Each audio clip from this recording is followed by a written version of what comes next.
Nikolina, kada i zašto ste počeli trenirati karate?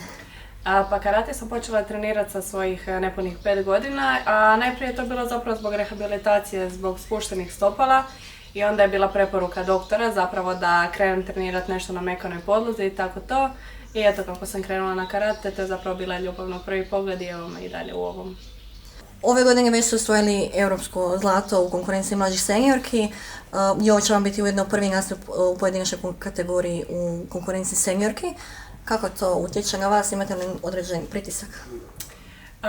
Pa nemam pritisak zato što vjerujem da sam odradila jako dobar pripremni period i da sam se jako dobro pripremila za ovo seniorsko europsko prvenstvo.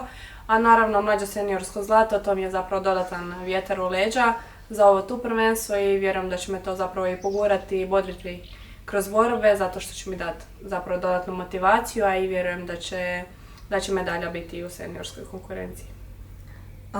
Kako ocjenjujete konkurenciju na ovom europskom prvenstvu?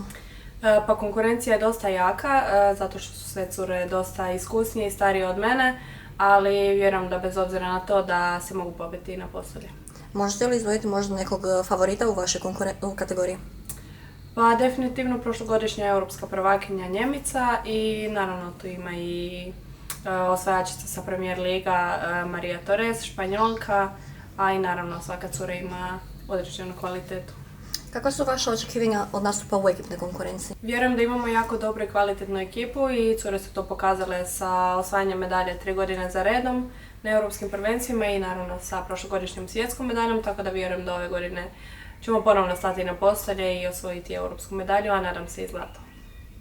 Super. Tko vam pruža najveću podršku i kako?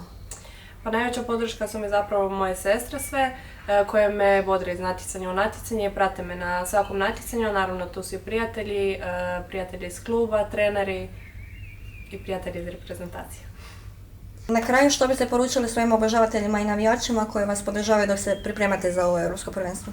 Pa htjela bih sve pozvati da nas dođu gledati u dvoranu u Zadar i naravno da što glasnije i što jače navijaju za sve nas i da nam pruže zapravo tu dodatnu podršku koja će nas iz borbe u borbu gurati do samih borba za medalju. Hvala Nikolina i sretno. Hvala tebi.